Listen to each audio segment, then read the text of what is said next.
Olá, irmãos, a paz do Senhor Jesus. Estamos aqui neste domingo de Páscoa, dia 12 de abril, para iniciarmos mais uma lição da Escola Bíblica Dominical. Esse trimestre nós estamos estudando o livro de Salmos e hoje a lição 2, esse trimestre. A revista é sobre o livro de Salmos e hoje a lição 2, Jesus Cristo e missões nos Salmos. Hoje nós teremos uma lição diferente, teremos a participação de 3 professores, pastor Emílio, pastor Elianai e o pastor Adriel, que é o escritor, o comentarista da revista. Eu quero fazer uma oração, fazer uma leitura de um texto de referência para nós darmos prosseguimento à nossa escola bíblica dominical. Pedindo a Deus que tenhamos um grande proveito nessa lição tão importante, falando de um tema tão especial, Jesus Cristo e missões, o seu reinado, o sofrimento de Cristo. Vamos orar e apresentar ao Senhor. Querido Deus, eu quero te agradecer pela oportunidade concedida a cada um de nós de estar nesta manhã, estudando a Tua Palavra e aprendendo daquilo que o Senhor deixou para nós através das Sagradas Escrituras. Abra o nosso entendimento e ajuda-nos, Senhor, para que possamos compreender tudo aquilo que o Senhor deseja comunicar conosco através desta lição.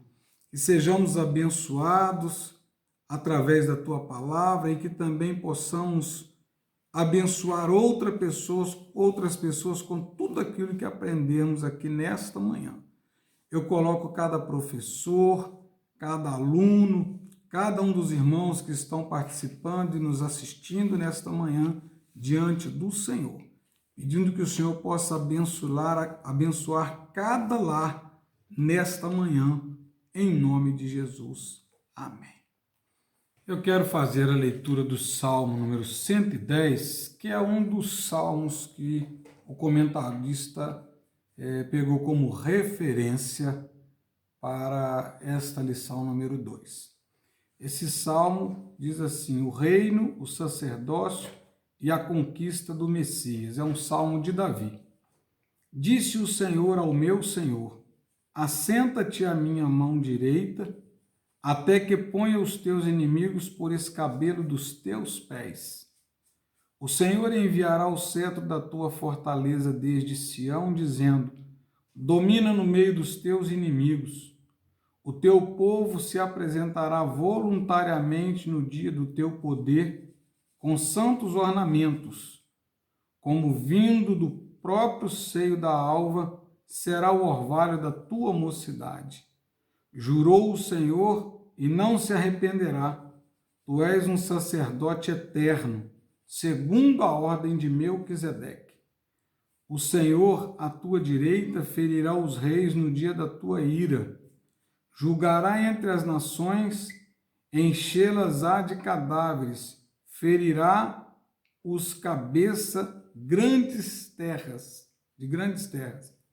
Pelo caminho descedentar-se-á no ribeiro e prosseguirá de cabeça erguida. Então esse é o Salmo 110. Quero lembrar os irmãos que hoje, às 19 horas, será a nossa Santa Ceia geral. Hoje, dia 12, a nossa Santa Ceia online. Então, cada um dos irmãos vão participar na sua casa. Nós estaremos ali na sede celebrando a Santa Ceia, juntamente com os irmãos em casa. Conforme eu já orientei em vídeo anterior, peço que cada um dos irmãos, para cada membro da igreja em comunhão, separe um pedaço do pão e um pouco de suco da uva em um pequeno frasco, um pequeno copinho, para que seja apresentado ao Senhor e durante a celebração da Santa Ceia, os irmãos vão apresentar em casa e nós estaremos ali na sede. Depois de orarmos ao Senhor e apresentarmos ao Senhor, Ele será o símbolo do corpo e do sangue do Senhor Jesus e todos poderão participar. Lembrando os irmãos que a Santa Ceia é somente para os membros em comunhão. Então, prepare-se e à noite nós estaremos ali. Passo agora a palavra ao pastor Eli. Hoje nós teremos uma escola bíblica dominical com a participação de 3 professores e certamente Deus nos abençoará. Até daqui a pouco, na nossa Santa Ceia às 19 horas. Paz do Senhor, pastor Eli, é com o senhor. A paz do Senhor, queridos irmãos e irmãs, mais uma vez estamos aqui para estudarmos a palavra de Deus, hoje com a lição de número 2 da revista que estamos estudando sobre Salmos. Porém, antes, hoje é domingo de Páscoa, e nós queremos fazer uma leitura da palavra de Deus que fala sobre a ressurreição de Jesus Cristo. A ressurreição do corpo, ela é uma doutrina fundamental das Escrituras Sagradas e do cristianismo. É a base da nossa fé. E Paulo, ele no capítulo 15 de 1 aos Coríntios, ele escreve refutando alguns que negavam a ressurreição. E ele, no capítulo 15, então, ele vai fundamentar esta tão importante doutrina que é a doutrina da ressurreição.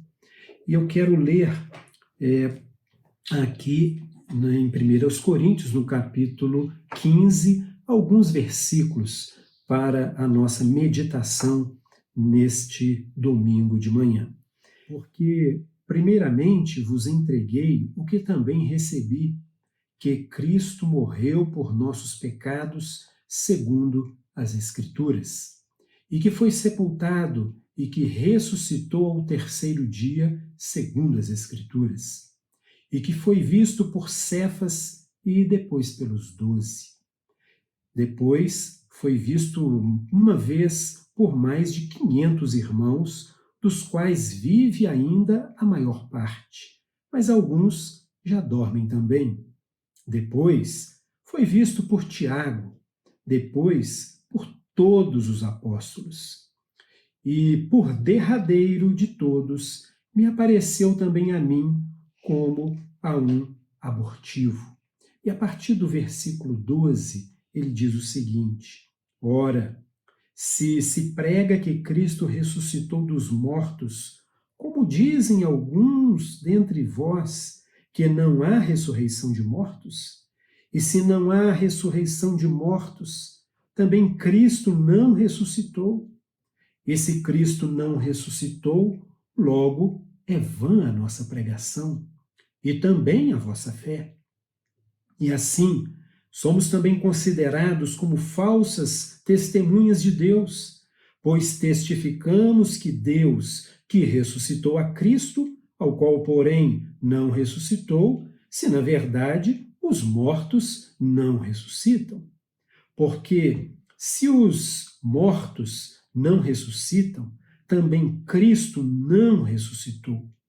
E se Cristo não ressuscitou, é vã a vossa fé, e ainda permaneceis nos vossos pecados. E também os que dormiram em Cristo estão perdidos. Se esperamos em Cristo só nesta vida, somos os mais miseráveis de todos os homens. Mas agora, Cristo ressuscitou dos mortos e foi feito as primícias dos que dormem. Porque assim como a morte veio por um homem, também a ressurreição dos mortos veio por um homem.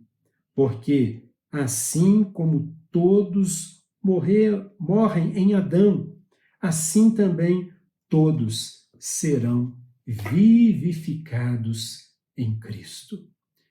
Nós cremos na ressurreição. Ela é a base da nossa fé. Então, dê glória a Deus porque Cristo ressuscitou. Glória a Deus. Agora, meus queridos irmãos, vamos então falar um pouquinho da nossa lição de hoje.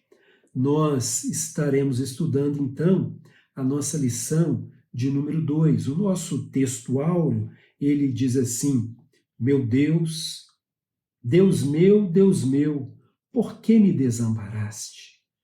Por que te alonga das palavras do meu bramido e não me auxilias? Isso está no Salmo de número 22, versículo 1. E a verdade prática da lição de hoje diz assim: os salmos também testificam acerca de Jesus Cristo, sua obra e o plano divino de alcançar os povos para que todos o adorem. Olha, ao final desta lição, nós estaremos respondendo a algumas perguntas, e dentre estas perguntas, nós vamos poder responder ao final desta lição quais as profecias a respeito do Messias nós temos no Salmo 2. Segunda pergunta: e as profecias do Salmo 22, quando elas tiveram o seu cumprimento? Terceira pergunta: o que significa o termo ungido? Quarta pergunta: por que o autor aos Hebreus cita Melquisedeque nos capítulos 5 e 7? Por que o autor afirma: tu és sacerdote segundo a ordem de Melquisedeque? O que isso significa? E que relação tem este rei e sacerdote com Cristo? Outra pergunta: quais os salmos que estabelecem um dever missionário?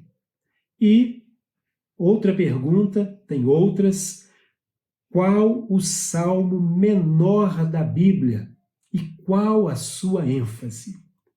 Preste bem atenção nesta lição de hoje e você terá todas estas perguntas e outras perguntas respondidas. Que Deus abençoe a todos. Vamos então, com a pastora Elianai, estudar essa lição de número 2. Vamos orar.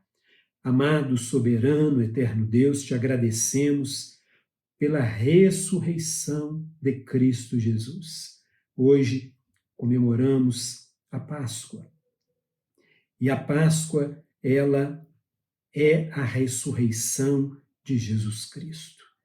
Jesus Cristo ressuscitou e a nossa fé não é vã. Glória a Deus. Amado soberano Deus, também pedimos a Ti, Pai amado, que nos abençoe nesta aula de hoje. Usa a pastora Elianai para falar conosco, para nos ensinar a Tua santa palavra. Muito obrigado. É no nome de Jesus que oramos e te agradecemos. Amém. Deus abençoe você. Tenhamos uma excelente aula dirigida pelo Espírito Santo. Deus abençoe. A paz do Senhor para todos. Nós estamos aqui na Igreja Assembleia de Deus Madureira. Estamos na nossa Escola Bíblica Dominical. Estamos estudando no segundo semestre e o título do nosso assunto é sobre Salmos. Nós tivemos a primeira aula, foi uma aula de uma visão panorâmica. Agora nós vamos abrir o livro de Salmos e vamos conhecer os Salmos mais de perto. Os Salmos também é chamado de Terrilim. Você está lendo da direita para a esquerda, porque está em hebraico. O Terrilim, sem dúvida, é o livro dos Salmos. Os Salmos, eles têm muitos gêneros, existem vários tipos de Salmos, por isso nós passaremos 3 meses estudando sobre os Salmos. Salmo de confiança, Salmo de circunstância, Salmo messiânico, Salmo de agradecimento, e teremos 3 meses para estar vendo esses Salmos. O livro de Salmo começa com o Salmo número 1, onde o salmista coloca diante de nós 2 caminhos. Olha, sigamos o caminho do justo, o caminho da vida. O Salmo 150 é o último salmo, ele é a doxologia do livro de Salmos. E olha o que ele diz: tudo quanto tem fôlego, louve ao Senhor, louvai ao Senhor. Salmo 150, versículo 6. O salmo central da Bíblia é o Salmo 118. Este é o versículo central da palavra de Deus. E olha a beleza do salmo. É melhor confiar no Senhor do que confiar no homem. Nós também encontramos muitos salmos que eles são acrósticos. O hebraico escreve da direita para a esquerda, e essas linhas, todas elas estão começando com uma letra do alfabeto hebraico. Por exemplo, Aleph, Beit, Gimel, Dalet e Reish.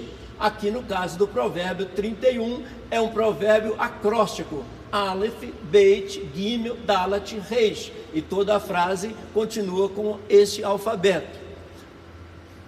O Cântico dos Degraus também nos chama muita atenção. E foi o último tópico a ser estudado na aula de apresentação, na aula inaugural. O Cântico dos Degraus, do Salmo 120 ao Salmo 134. Para entender o Salmo do Degraus, é importante a gente observar uma montanha, considerando que lá no alto da montanha está a cidade de Jerusalém. E o salmista sai e começa a seguir a sua viagem em direção a Jerusalém. Olha assim, mais fácil para ver. O Salmo 120 é o primeiro salmo dos degraus. Aqui o salmista está lamentando que ele mora no meio de pessoas ímpias. O Salmo 121, ele diz assim: eleva os meus olhos para o monte, de onde me virá o meu socorro? E o meu socorro vem do Senhor que fez os céus e a terra.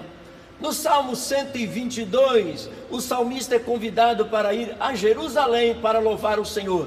E ele fica feliz e diz assim: alegrei-me quando me disseram, vamos à casa do Senhor. E assim ele começa a subida para Jerusalém. Os povos vão cada um pelos seus caminhos, e cada lugar do caminho eles leem um salmo dos degraus. Eles vão cantando os salmos dos degraus. Quando está no Salmo 132, ele já está pertinho de Jerusalém. E quando ele chega em Jerusalém, eles se encontram vindo de várias partes do mundo. Aí eles dizem o Salmo 133: ó, quão bom e quão suave é que os irmãos vivam em união. E aí eles entram para o templo em Jerusalém e cantam o Salmo 134: eu vou bendizer ao meu Senhor. Agora sim, continuamos na Igreja Assembleia de Deus de Madureira, em Juiz de Fora, com a nossa escola bíblica dominical. Estamos estudando a lição de número 2 e hoje vamos estudar o tópico 1. A lição número 2 traz por título: Jesus Cristo e missões nos Salmos. Jesus Cristo e missões nos Salmos. O texto áureo para esta lição foi muito bem escolhido. É o Salmo 22, versículo 1. Deus meu, por que me desamparastes? Por que te alongas das palavras do meu bramido e não me auxilias? O clamor do salmista. Esse salmo, esta frase, foi dita por Jesus quando ele estava na cruz do Calvário. Os salmos, já que estamos falando do Salmo 22, o Salmo nos traz umas características e umas curiosidades muito importantes. O Salmo 22, Salmo 23 e Salmo 24 são chamados o Salmo dos 3 Cs. No Salmo 22, Jesus vai para a cruz do Calvário, o primeiro C. Como ele foi para a cruz do Calvário e ele tornou-se para nós o bom pastor. Então o Salmo 23 é chamado o Salmo do cajado do bom pastor. Como Jesus é o bom pastor, ele também está no Salmo 24, que é o Salmo da coroa. Então estamos vendo aqui o Salmo dos 3 Cs. Salmo 22, o Salmo da cruz. Salmo 23, o Salmo do cajado do bom pastor. Salmo 24, o Salmo da coroa. O Salmo 24 registra a entrada de Jesus no céu depois da ressurreição. Ele entra no céu e uma voz pergunta assim: levantai-vos, ó portas, porque entrará o Rei da Glória. Quem é este Rei da Glória? O Senhor forte e poderoso, Ele é o Rei da Glória. Mas uma voz pergunta em outra oportunidade: levantai-vos, ó portas, as vossas cabeças, porque entrará o Rei da Glória. Quem é este Rei da Glória? O Senhor dos Exércitos, Ele é o Rei da Glória. Agora Jesus está entrando no céu, junto com a igreja arrebatada. A verdade aplicada dos nossos salmos da lição de hoje diz o seguinte: os salmos também testificam acerca de Jesus Cristo, sua obra e o plano divino para que todos o adorem.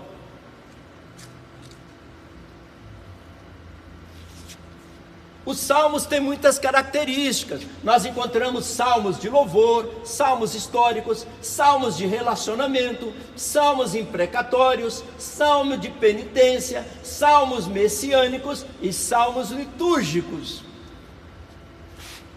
O texto de referência, muito importante para o nosso acompanhamento desta aula, diz assim: por que se amontinam as nações e os povos imaginam coisas vãs? Os reis da terra se levantam e os príncipes juntos se mancomunam contra o Senhor e contra o seu ungido, dizendo: rompamos as suas ataduras e sacudamos de nós as suas cordas.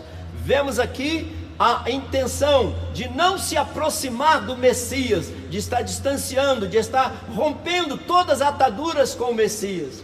O Salmo 22, versículo 27: todos os limites da terra se lembrarão e se converterão ao Senhor, e todas as gerações das nações adorarão perante a tua face.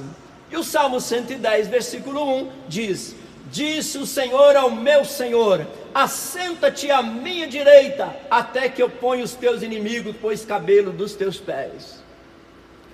Os salmos, muitos deles são messiânicos. Por exemplo, nós estamos vendo os salmos messiânicos: o Salmo 2, Salmo 16, Salmo 22, Salmo 24, e assim nós encontramos muitos salmos fazendo referência ao Messias. A introdução da nossa aula de hoje diz o seguinte: nesta lição estudaremos os salmos messiânicos e missionários. Salmos messiânicos, que falam do Messias, e o salmo missionário, que fala da missão de levar o Evangelho, destacando a mensagem profética, o sofrimento e o triunfo de Cristo, e o propósito de Deus para todos os povos. O Deus missionário se revela no Salmo. Curiosidade, né? No livro de Salmo, no livro de adoração, nós encontramos a palavra missões. O próprio Salmo 22 nos diz assim: todos os limites da terra se lembrarão e se converterão ao Senhor, e todas as gerações das nações adorando perante a tua face. Os salmos, ainda fazendo referência a missões, diz: escolhido para literaturas diárias, são conhecidos como salmos missionários, porque destacam a soberania de Deus como Criador e sustentador de todas as coisas. Ele é o magnificente Senhor Todo-Poderoso de toda a terra. Fala o que o propósito de toda a sua criação é para louvor e exaltação a Deus. Tópico número 1: profecia nos salmos messiânicos. O Salmo 2, escrito por Davi, conforme pode ser verificado em Atos 4 e 25, relata 3 profecias a respeito do Messias. Primeira, a revolta contra o ungido de Deus. Segunda, o triunfo do Filho de Deus. E terceira, o reinado do Filho de Deus. O Filho de Deus ia encontrar oposição, mas ele ia triunfar e ia reinar. No 1.1 está escrito: a revolta do povo contra o ungido de Deus. O Salmo 2 começa com a seguinte indagação: por que se amontinam as gentes e os povos imaginam coisas vãs? A palavra amotinar significa enfurecer-se, revoltar-se. Percebe que no contexto que essa revolta é generalizada, independente da posição ou classe social do indivíduo. É uma revolta de uma visão espiritual contra o Cristo que estava implantando o cristianismo. O Salmo 2, como não poderia deixar de ser, é a rebelião pecaminosa contra o Senhor. O Salmo 2 mostra que esta rebelião, ela é pecaminosa, é espiritual, contra o Senhor.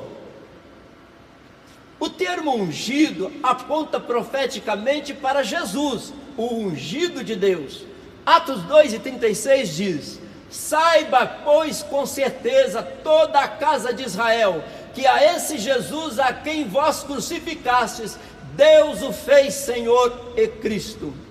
Atos 18:28, porque com grande veemência convencia publicamente os judeus, mostrando pelas Escrituras que Jesus era o Cristo, e é o Cristo, o ungido de Deus.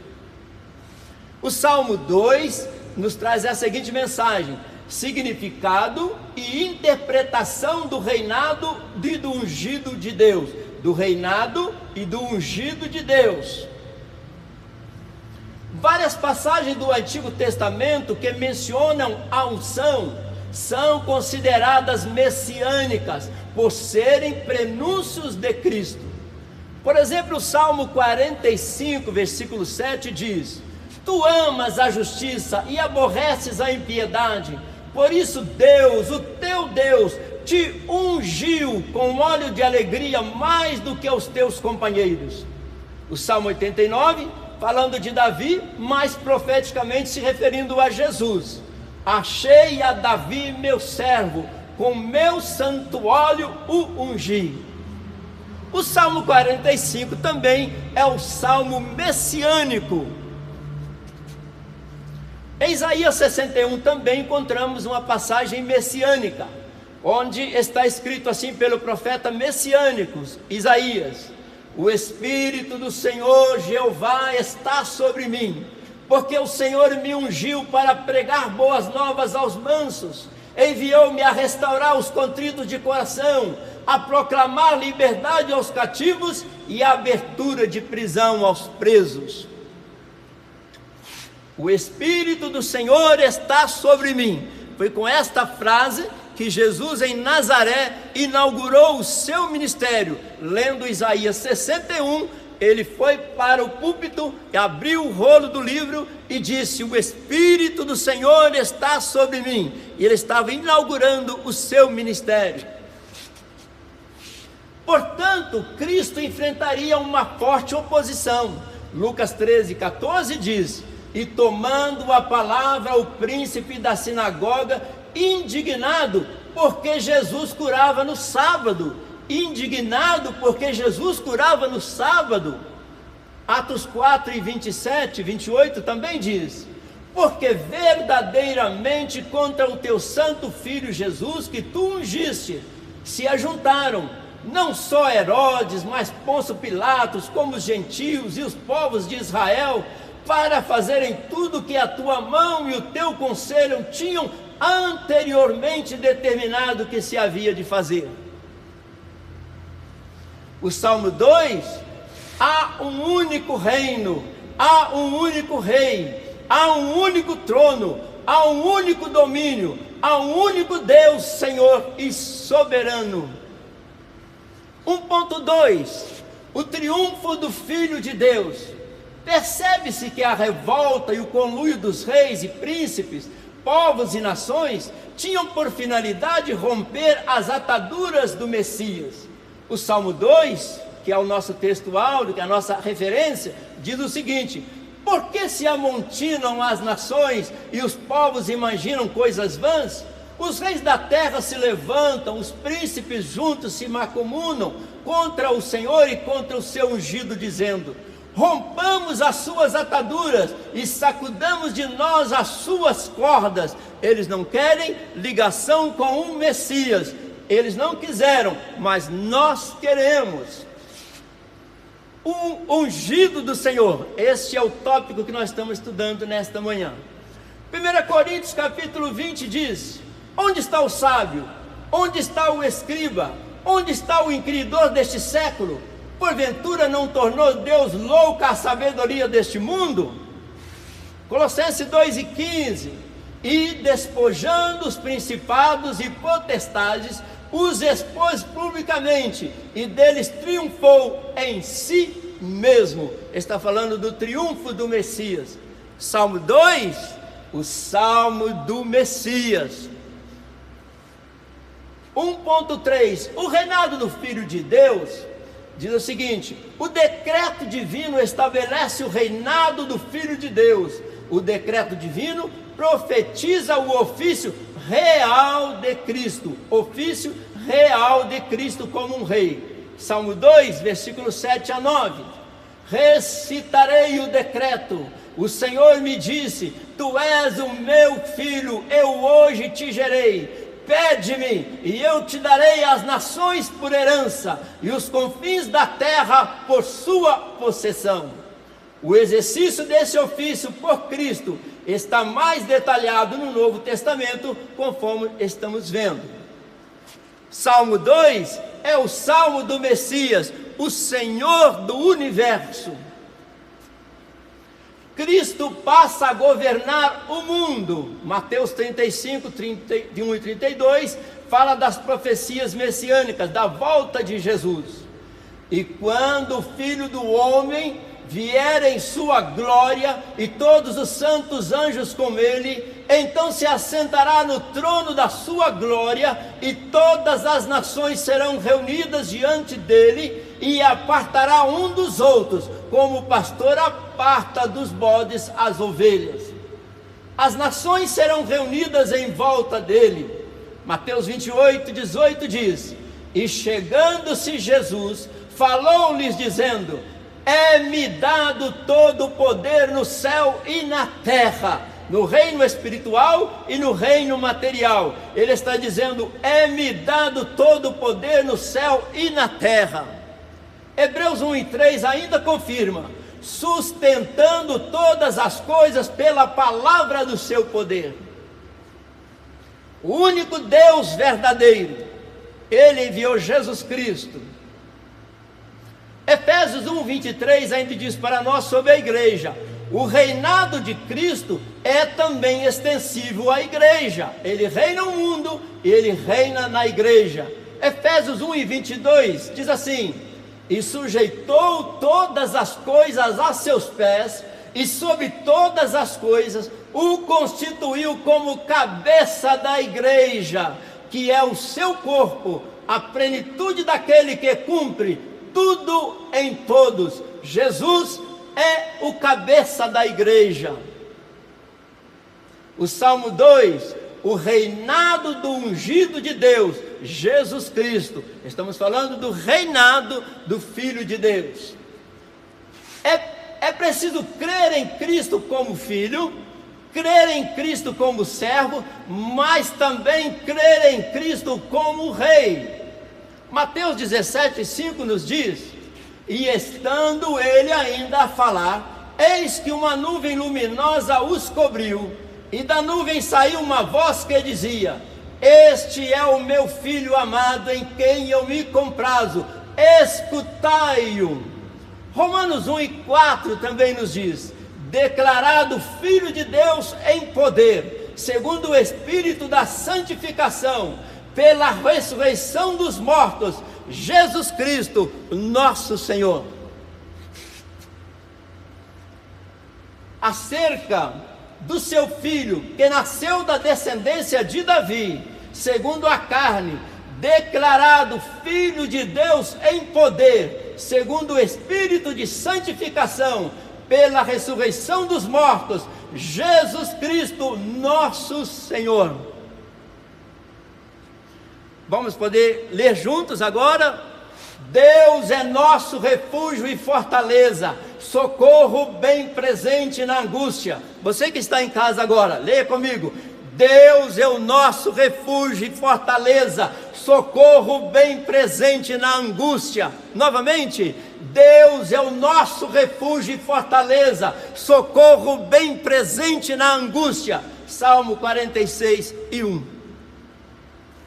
Como estamos num domingo onde se comemora a Páscoa, obedecendo o calendário judaico, aqui está uma demonstração como era a mesa da Páscoa. A mesa da Páscoa, na qual Jesus participou, ela era em forma de U. Esse historiador está explicando aqui os lugares que cada um sentou-se. O anfitrião sentava-se neste segundo lugar. Jesus sentou aqui neste lugar. Ele era o anfitrião daquela Páscoa. Ao lado de Jesus sentou-se João, porque eles sentavam-se encostado, e João aqui encostou no peito de Jesus, a mesa em forma de U. Do lado direito do anfitrião sentava-se o convidado de honra, e Judas sentou aqui ao lado de Jesus, porque a Bíblia nos diz que Jesus disse assim: aquele que coloca a mão no prato comigo. E assim foram distribuídos vários lugares, e nós acreditamos que o Pedro tenha sentado neste lugar, porque daqui ele faz sinal para João ali e diz: pergunta para o mestre. Isso, a ceia, mostrando um pouquinho mais bem escuro, mas dá para nós vermos que Jesus ocupou o segundo lugar aqui, o lugar do anfitrião, e João ao lado dele, que o ajudava nesta festa. Lembra da arca do templo? Sim, os dois querubins, lembra? A Bíblia nos diz que aqui era o lugar da presença de Deus, é aqui que a Shekinah de Deus descia. Jeremias 3:16, ele disse: mas vocês não se lembrarão mais da arca. Muitos objetos do templo foram encontrados, mas a arca da aliança não foi encontrada. A arca com os dois querubins, aqui guardando a santidade, onde a Shekinah de Deus descia. Mas eu tenho uma notícia para vocês. Maria vai ao sepulcro ao terceiro dia, e ela olha para o túmulo, e dentro do túmulo estava todo esse resplendor, e havia um anjo à cabeceira e o outro aos pés do lugar que Jesus foi sepultado. O que queremos dizer? A arca da antiga aliança não foi encontrada, porque Jesus é a nossa aliança, é nele que temos vida. Por que Jesus deixou o lenço dobrado no sepulcro depois da sua ressurreição? Jesus foi sepultado aqui realmente é o sepulcro de Jesus. Ele foi sepultado, e quando ele ressuscitou, os lençóis se murcharam, e ele passou pelos lençóis e ressuscitou glorioso. Mas em volta da cabeça dele havia um lenço, e ele dobrou esse lenço cuidadosamente e colocou lá no cantinho do túmulo. Naquela época, quando o dono de uma grande propriedade estava fazendo a refeição, e se precisasse dele sair na hora da refeição, se ele não fosse voltar mais, ele deixava o lenço todo embaraçado, conforme estava. Mas se ele fosse sair para resolver alguma coisa e voltar para completar, ele deixava o lenço dobrado. Jesus deixou o lenço dobrado. Ele está dizendo para nós, para a igreja: eu voltarei. Hoje, a nossa Páscoa, hoje a nossa Santa Ceia, nós estamos sempre lembrando da volta de Jesus. Deus os abençoe, em nome de Jesus. O tópico 2 vem falando para nós a respeito do sofrimento do Messias. E diz assim: encontramos também nos Salmos o sofrimento do ungido do Senhor, Salmo 22, expresso de forma profética e tipológica.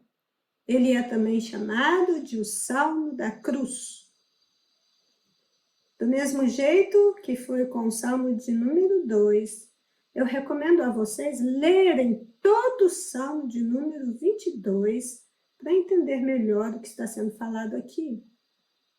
A intensa agonia do servo sofredor é destacada nesse salmo de tal modo que faz dele um representante legítimo dos chamados salmos messiânicos e que ele seja enquadrado entre as profecias mais relevantes da Bíblia sobre o sofrimento do Messias.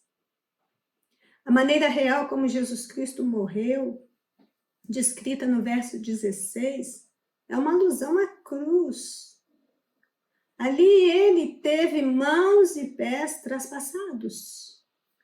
Mas um fato de grande importância é que a condenação por crucificação nunca era praticada pelos judeus. Da forma como ela é conhecida, parece ter surgido entre os medos e persas, até que essa prática chegou aos gregos e aos romanos. Então, essa profecia foi registrada pelo menos 1000 anos antes que houvesse essa ocorrência sistematizada de morte por crucificação. Então, na época do profeta ou do salmista, a morte de cruz ela não era praticada e nem conhecida, o que mostra o discernimento profético do poeta sagrado de um modo espantoso. É sobre ele, sobre Cristo, sem dúvida que Davi está falando aqui, e não sobre si próprio ou sobre qualquer outro homem. Esse item 2.1 fala da sujeição ao abandono. Cristo sujeitou-se a um dos piores sofrimentos, o abandono. Cristo, no momento da crucificação, cita o Salmo 22. E perto da hora nona exclamou Jesus em alta voz, dizendo: Eli, Eli, lama sabachthani. Isto é, Deus meu, por que me desamparaste? Veja que o brado de abandono proferido pelo nosso Senhor anunciou uma realidade objetiva, que é a separação punitiva que ele aceitou em nosso lugar, fazendo-se maldição por nós. Jesus, o Filho unigênito, experimentou o meio mais terrível de punição, a ponto de ser abandonado por Deus em uma cruz amaldiçoada. Abandono espiritual é a aflição mais dolorosa de ser sentida. Ao viver dias de tantas turbulências e com uma perspectiva tão ruim no horizonte, em nosso espírito nós sentimos dores indizíveis. Queremos respostas, mas elas não vêm. Tenho afirmado, me lembrando da obra de Lisânias Moura, A Sala de Espera de Deus, que às vezes parece que nós estamos na sala de espera de um Deus silencioso. E é muito difícil estar assim, em dias que se arrastam e soluções que não chegam. Alguns se sentem até abandonados por Deus, quando o sofrimento chega na sua própria casa e na sua parentela. Mas não podemos nos esquecer que a misericórdia, a graça e o amor fazem parte do caráter de Deus, assim como sua fidelidade, e que Deus trabalha no silêncio. É justamente quando não percebemos e não estamos enxergando é que Ele está transformando o nosso desespero e a nossa ansiedade em uma experiência de graça. Até quando abandonou o seu filho naquela cruz, Ele estava trabalhando para algo muito além do que nós podemos supor. O clamor do servo sofredor naquela cruz em forma de um bramido ou como o rugido de uma fera é pedagógico. Quando estamos em situações extremas, necessitando de ajuda, também devemos dirigir as nossas petições em orações e súplicas ao nosso Deus, chamá-lo de nosso Deus e continuar chamando na certeza de que verdadeiramente Ele é o nosso Deus. Conforme escreveu Matthew Henry, Deus ainda é bom e Deus ainda é meu. Mesmo que Ele me mate, ainda confio nele. Ainda que ele não me responda imediatamente, eu continuarei orando e eu continuarei esperando. Ainda que ele esteja em silêncio, eu não me silenciarei. Temos nesse Salmo 22 a profecia do Cristo que seria abandonado por todos e que a angústia e a agonia seriam as suas companhias. Ele pisou sozinho o vinho no lagar, pois todos o abandonaram e fugiram. E então ele vai experimentar nos momentos de solidão, dor e desconfortos que não podemos imaginar também o abandono do Pai. Salmo 22, 2. Deus meu, eu clamo de dia e tu não me ouves, de noite não tenho sossego. De noite, Cristo estava na agonia do jardim e de dia chorou sobre aquela cruz. Deus o tinha abandonado e foi disso o que ele reclamou mais do que todos os seus sofrimentos. Momento de abandono, angústia e dor, e travessias de desertos que parecem não ter fim, precisam ter esse poder de voltar os nossos olhos para aquela cruz e nos dar força também para clamarmos Eli, Eli, lama sabachthani. Mas certos de que o tempo da prova vai passar, vencida a noite escura da alma, um novo dia vai raiar, e com ele a calmaria que o Senhor nos oferece depois da tempestade. Segundo aos Coríntios 4, 8, 9 e 16, em tudo somos atribulados, mas não angustiados, perplexos, mas não desanimados, perseguidos, mas não desamparados, abatidos, mas não destruídos, e embora exteriormente estejamos a nos desgastar, interiormente nós somos renovados dia após dia. O item 2.2 nos fala de zombaria e desprezo. O Salmo 22:6 ressalta: mas eu sou verme, não homem, opróbrio dos homens e desprezado do povo. Na presente passagem, temos o completo esvaziamento de si.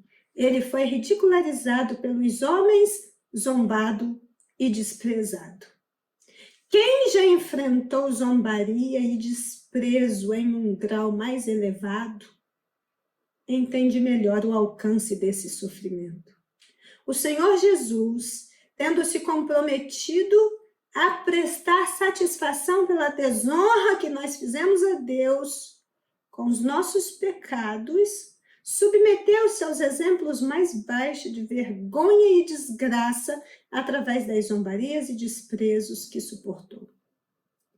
Vejam que em seus dias, os patriarcas eram honrados e pareciam grandes aos olhos do mundo. Abraão, Moisés e Davi eram reverenciados, enquanto Cristo era tido por verme.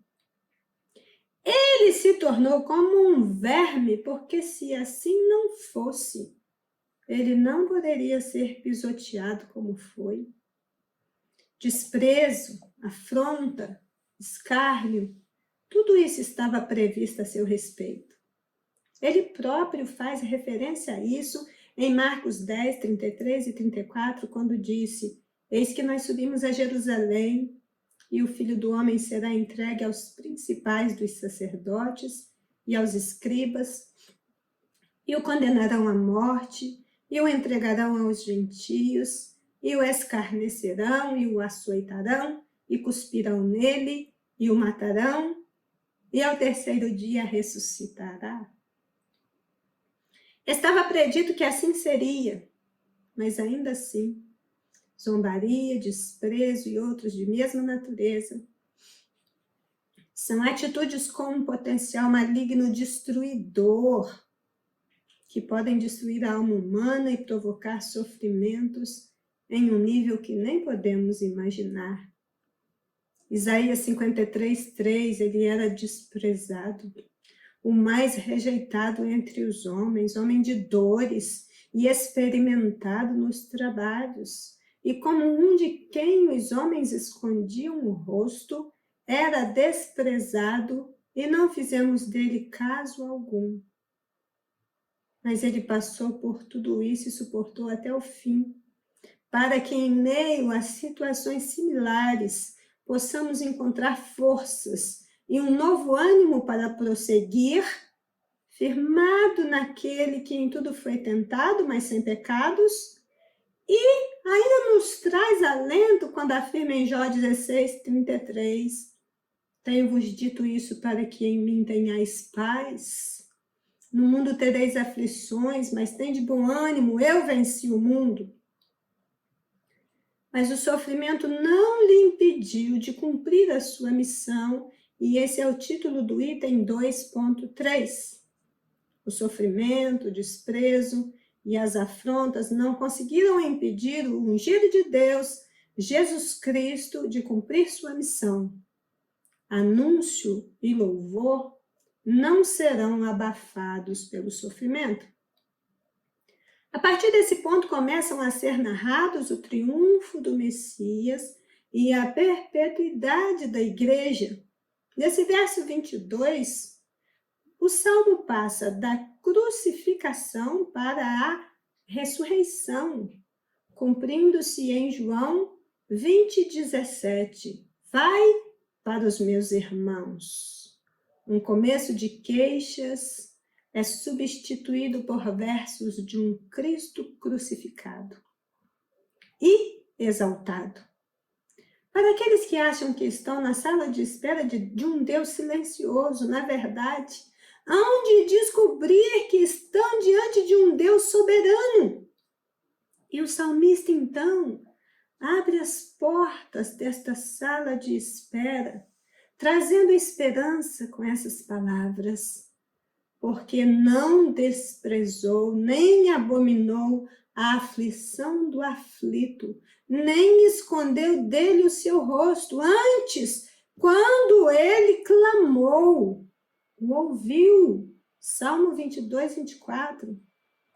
As Escrituras nos ensinam que Deus tem o controle do presente e do futuro, da mesma forma que teve do passado.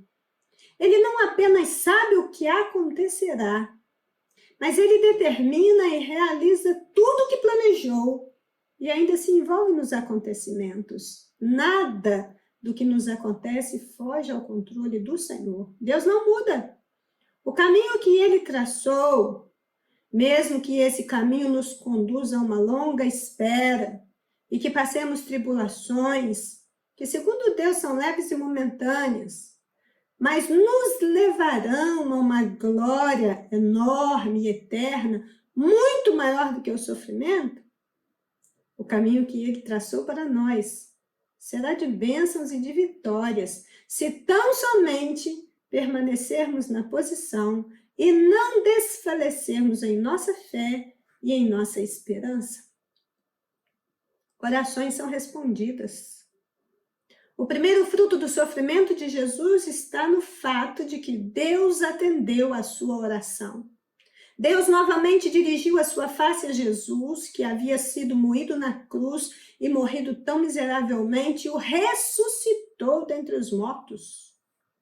A partir daí, ninguém mais poderia tocar nele para fazer-lhe mal. O Cristo ressurreto não estava mais sujeito a uma condição humana.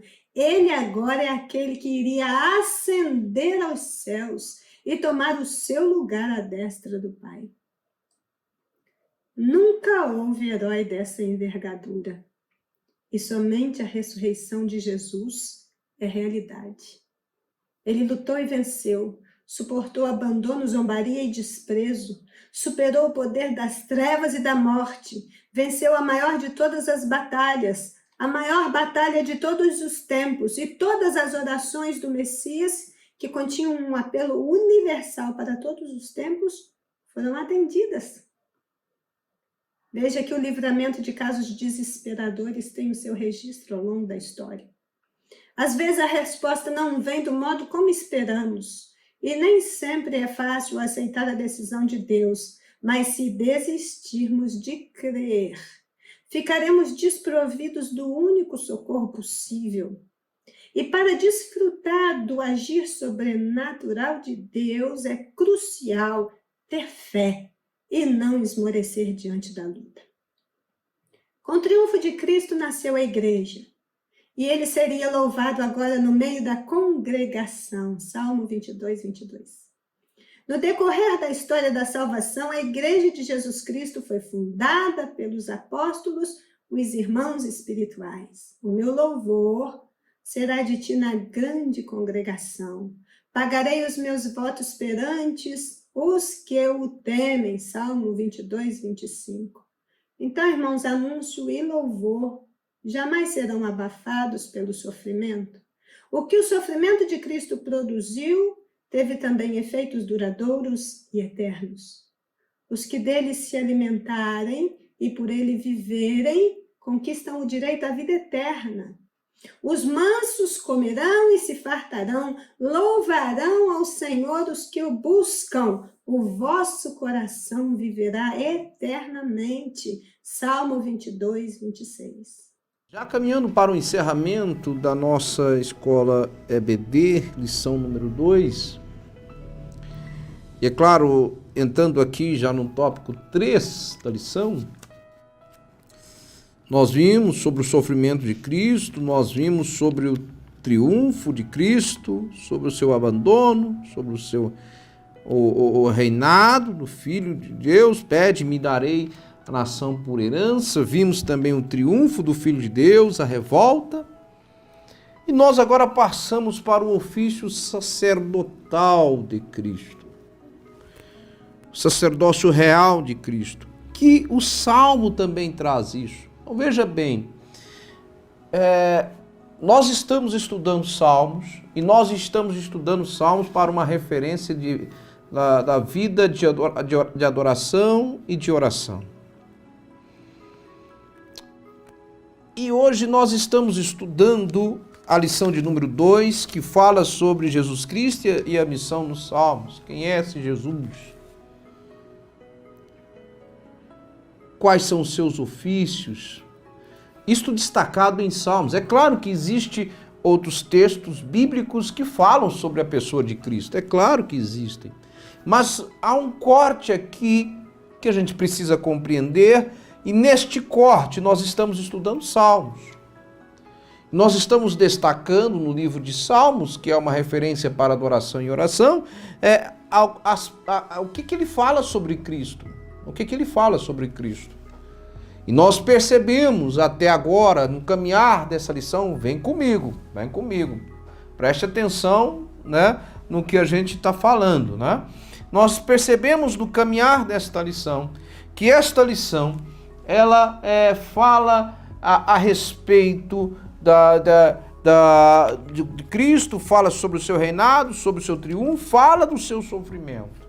Salmos fala sobre isso. E também ela traz uma mensagem profética sobre o próprio Cristo, que nós vimos confirmado nos textos do Novo Testamento, especificamente no livro de Atos. Agora, o livro de Salmos também destaca o sacerdócio real de Cristo, o ofício real e sacerdotal de Cristo, que conclui aqui na lição de número 3. Então, esse sacerdócio, como está em Salmo 110, 4, diz: o Senhor jurou e não se arrependerá. Tu és sacerdote para sempre, segundo a ordem de Melquisedeque. Então, veja bem, Cristo, ele é sacerdote para sempre, segundo a ordem de Melquisedeque. Existem outros fatos destacados na lição, já destacados e já falado por nós, que comprovam esse ofício sacerdotal, E todos nós sabemos que o ofício sacerdotal envolve sacrifício. E Cristo, ele realizou esse sacrifício. Por quê? Porque ele deu a sua vida por intermédio de um ato livre, perfeitamente livre. Ele voluntariamente ofereceu a sua vida, o que confirma o ofício sacerdotal de Cristo. Além desse ofício, a gente sabe que existem outros pontos. O próprio sofrimento de Cristo, que já destacamos, confirma o sacerdócio de Cristo, o sacerdócio real de Cristo, um dos ofícios de Cristo. Entende isso? Aí, amados, fechando esta parte, observamos que também há os salmos missionários. Salmos missionários, após destacarmos os salmos diretamente relacionados à pessoa e à característica de Cristo, compete observarmos que os salmos 67 e 117 estabelecem um dever missionário. Salmo 67 e 117 estabelecem um dever missionário. Não é? Este salmo estabelece um dever missionário, dizendo: louve ao Senhor todas as nações. Assim, o livro de Salmos nos convoca não apenas para conhecermos a pessoa de Cristo, não apenas para conhecermos a sua obra e o seu chamado. Por causa disso, chamarmos a Deus por sua misericórdia e bênção, sem contudo ignorarmos o propósito de Deus em abençoar todas as nações. Todas as nações. Salmo 67, 2. Vamos ler o que diz o Salmo 67, 2. Salmo 67, 2 diz o seguinte. Olha só, que interessante, o Salmo 67, 2 nos fala: para que sejam conhecidos na terra os teus caminhos, a tua salvação entre todas as nações. Bom, então o tópico da lição é Jesus Cristo e missões nos Salmos. Apresentar a pessoa de Cristo e apresentar as missões nos Salmos. Não é isso que estamos estudando? Então você e eu, que somos alunos da Escola Bíblica Dominical, conhecemos a pessoa de Cristo, sabemos e temos a certeza de que Ele é Rei, que Ele é Senhor, que Ele é sacerdote. Há provas irrefutáveis do seu sacerdócio, há provas irrefutáveis do seu reinado, inclusive pelas revoltas, como disse antes, pelas revoltas que existem nas nações. Agora, é preciso compreender que isso não pode ficar guardado em nós.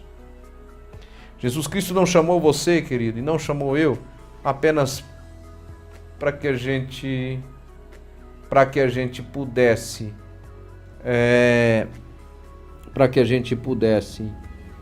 aprender, mas também ensinar as nações. É preciso ser missionário, há um propósito. É preciso ser missionário na sua vida, no seu louvor. Então, o propósito da igreja aqui na terra é ser um agente missionário de Cristo, fazendo conhecidas as obras de Cristo às diferentes nações. Esse é o nosso propósito. Ou melhor, essa é a nossa missão. E agora, para encerrar,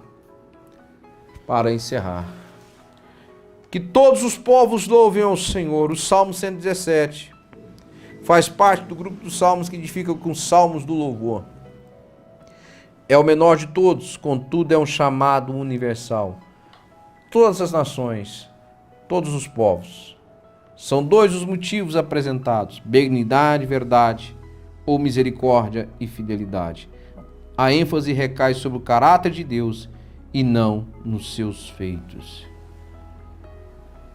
Em um tempo de tanto destaque quanto aos feitos humanos, é interessante refletir o caráter, a essência. Deus é amor e fiel. O apóstolo Paulo citou este salmo ao discorrer sobre o fato de Cristo ter nos recebido, enfatizando os gentios. Romanos 15, 11. Então, para nós concluirmos aqui, esta lição de número 2 traz para você infinitos conteúdos para que você tenha uma vida de adoração e de louvor. Porque adoração, um dos termos da adoração, do significado da adoração é curvar-se. Curvar-se diante da mensagem, é curvar-se diante da ordenância, é curvar-se diante do ensinamento, diante daquilo que Deus estabeleceu.